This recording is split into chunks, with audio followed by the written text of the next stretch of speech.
कृष्णम वंदे जगद्गुरुम। भारतवर्ष की परंपरा में छात्र जब पढ़ करके जाता था गुरुकुल से, तब उसके आचार्य उसका अभिषेक करते थे। उसको समावर्तन संस्कार ऐसा नाम था और उसमें वे आज्ञाएं करते थे। मातृदेवो भव, पितृदेवो भव, आचार्य देवो भव, सत्यम वद, धर्मंचर, स्वाध्यायान मा प्रमदा आदि वे आज्ञाएं होती थी। इसमें एक बात आती है, सत्यम वद के पश्चात धर्मंचर, धर्म का आचरण करो। आप इसका अर्थ क्या समझते हैं? धर्म शब्द के लगभग सभी अर्थ मैं जानता हूं और उसका विवेचन क्रमशः कभी हो सकता है, किंतु हम सब लोगों के लिए उपयोगी एक अर्थ है, हम जहां भी जाए वहां के अनुशासन का पालन करें। धर्म उस प्रक्रिया का नाम है जिसमें सबका विकास अपने आप होता है।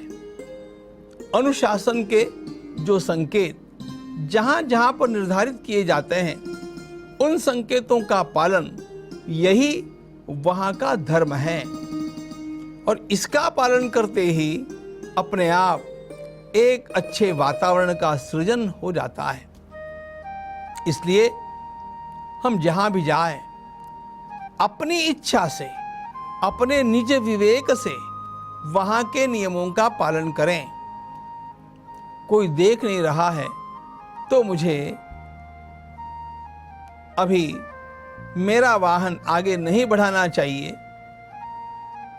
रेड लाइट सामने जल रहा है, कोई देख तो रहा नहीं है, मैं घुस जाऊं? ये आदत अच्छी नहीं है।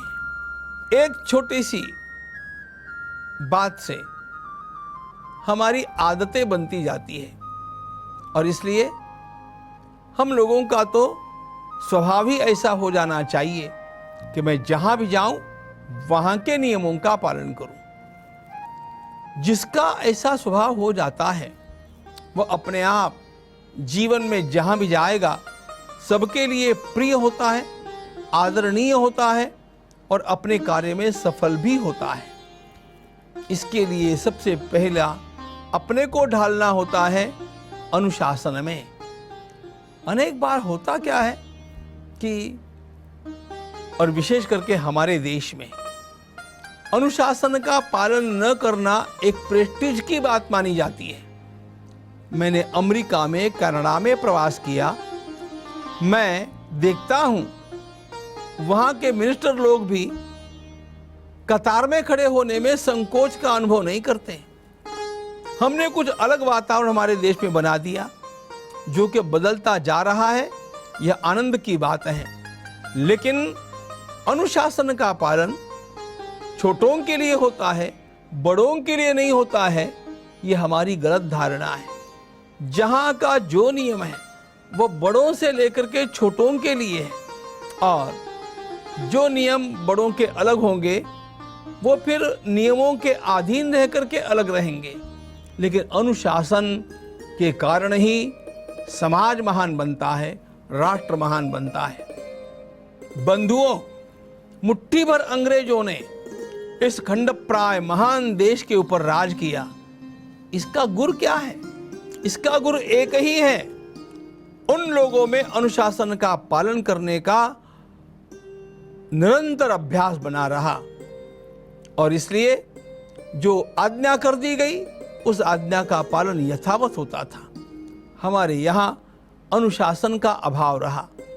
एक बाजार की भीड़ और एक मिलिट्री का संचलन, इनमें अंतर क्या होता है? एक में अनुशासन है, एक में अनुशासन नहीं है। मुट्ठी भर लोग अनुशासनबद्ध होकर के महान कार्य कर सकते हैं, बहुत बड़ी भीड़ भी अनुशासन न होने के कारण बड़ा काम नहीं कर सकती। इसलिए जीवन को अनुशासित बनाने का प्रयास हम लोगों को आरंभ से करना चाहिए। मैं अपना भी अनुशासन पालन करूं, मैं औरों को भी अनुशासन में रहने के लिए बाध्य करूं। अनुशासन का भंग मैं कहीं पर भी मान्य न करूं, ये हमारा स्वभाव बन जाए तो देखते देखते हमारा राष्ट्र भी बन जाए बड़ा, बड़ा नहीं सबसे बड़ा। भारत माता की जय।